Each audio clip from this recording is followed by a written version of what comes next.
On that note, one of my favorite things after being in the same clothes for a few days is to have different clothes in the car. So I have one of my favorite fleeces in the car that I got changed into. Just feels nice to wear something different. Before I head out back to the city, there'll be maybe about a 2-hour drive. Before I head out, I wanted to speak specifically to the how I came to do this kind of stuff and what I appreciate about being solo specifically. So I came to the outdoors and to doing outdoors things like this specifically, pretty much all outdoor things, but backpacking, especially hiking, backpacking, and like foot powered, carry everything on your back adventures. I came to that through the influence of my husband, who did that with our family when our kids were growing up. And we did that starting with them fairly young. When our youngest was about 3 and our oldest was 6 or 7 is kind of when we started, but we didn't start backpacking until a few years after that. But that's when we kind of started getting into hiking. And when my husband proposed doing this, I was interested. I find the outdoors incredibly beautiful. I always have. And restorative and nature. I'm always drawn to nature. So I was interested on that regard, but there was so many unknowns for me. And also the work of it. You know, I had 3 young children. I was homeschooling. I had a lot of responsibilities at home, and I just couldn't add another thing to what I was doing. And so I said, yes, I'm game to do this, but I need to be comfortable and warm and dry when I sleep. And I don't want to have to plan it. And I don't want to have to plan, coordinate, or cook the food. Because I pretty much had a full-time job doing that at home as it was. And the idea of doing that to get out felt just like added work on top of what I already did for work. And so my husband took over all those things, and he liked the challenge of it, and he planned all the things, and he did the cooking. You've seen the kind of cooking that I did on this trip. So it's kind of like cooking along those lines. This is not gourmet cooking, but still the planning of that and the organizing of it and planning our trips. And my husband did all that. And in the process of that journey, many journeys, I fell in love with doing these kind of things. And it wasn't always easy. And there was a lot of growing pains, and there was a lot of things that were difficult that I had to work through and figure out how to cope with when I'm on the outdoors. But I came to absolutely love this. And then we got to the life stage where the kids were basically grown, and they were in their teenagers and late teenager, young adult years, and we weren't doing this as a family anymore.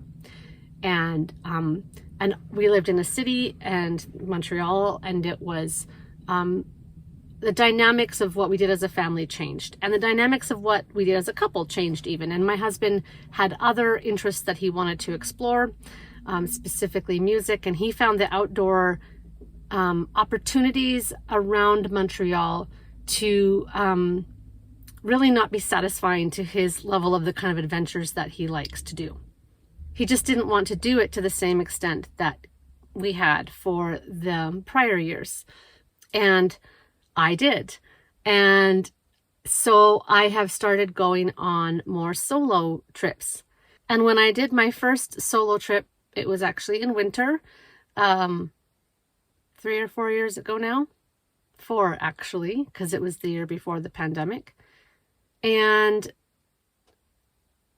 I actually wanted to make a trip. I wanted to do the trip. It was almost out of desperation.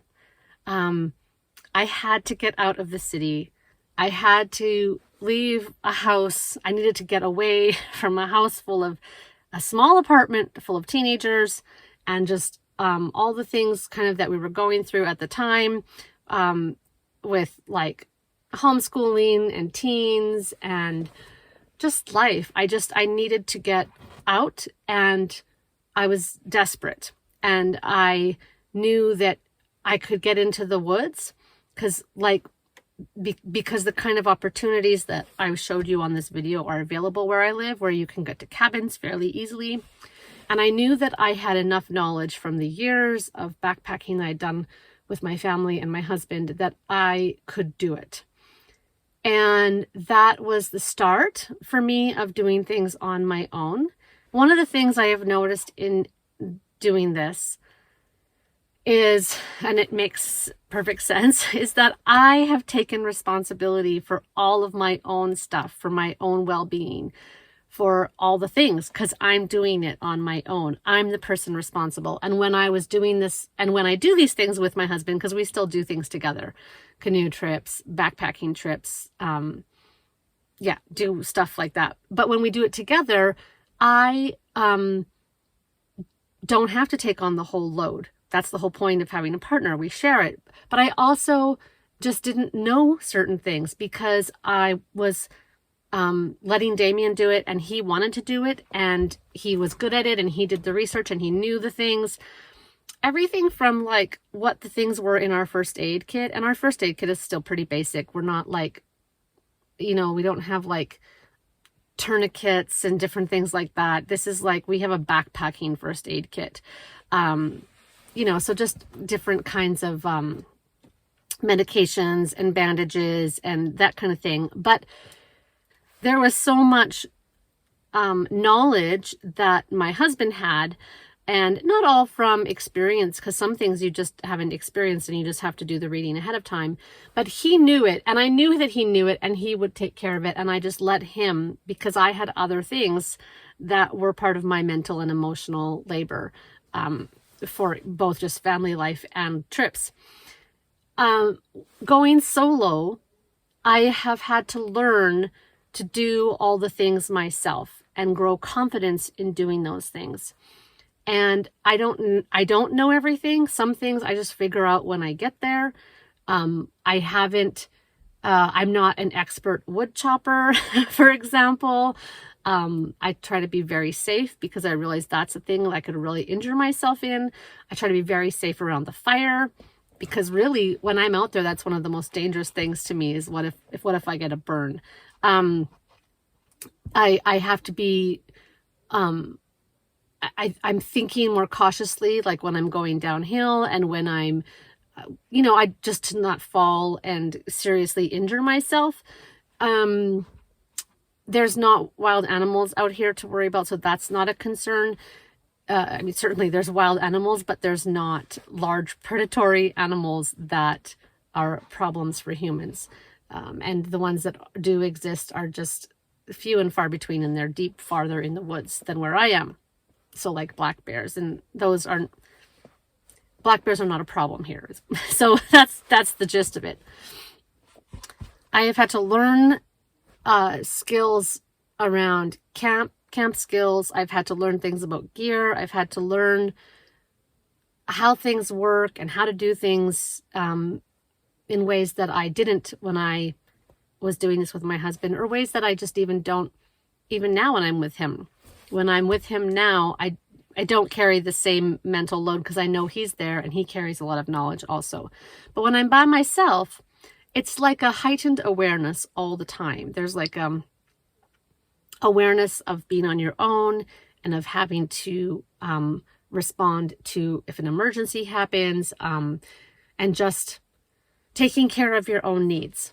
And it has been an excellent thing for me to grow this way and to grow both my competence and my confidence. And kind of those things I think they go together a lot. Like as we become more competent at doing something, our confidence grows. But in order to kind of even just take that first step, you have to have like a certain amount of confidence that you can do it. You have enough knowledge or the right equipment to handle it. And I certainly had that going into doing these solo trips.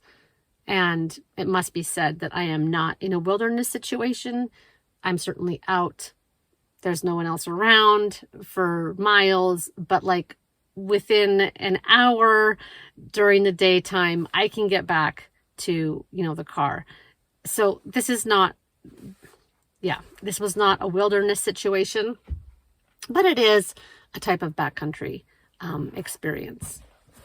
I just wanted to share this with you as my personal experience, and also as I don't know if it's a disclaimer, but we all kind of do things differently in the outdoors and with gear and camping stuff. And so if you've watched this video and it's like, oh, why does she do things this way? Some of it is because of things I've learned. And some of it is because I'm still figuring it out. I'm still figuring it out. And I feel safe enough in the kind of environments that I'm in here to just figure those things out and to not have maybe everything that I would need with me, or to have all scenarios exactly thought out and planned out. I feel confident enough in what I have that I can respond to, the run of the mill things that I would experience out here. Yeah, so that's just my history with this, and my part of my appreciation for doing these things is because of what I gain in my confidence in myself and in my sense of my ability to do these things, which is I like that, and it's become important to me, on top of the fact that it is really beautiful and it's a break, and it's time away, and I don't have the same desperation as I did that first year. Sometimes it feels a little desperate to leave, but I don't have that same sense of desperation, but I do have the desire to be out. So that's it. And now I am done, and I am headed back to the city. Thanks for joining me.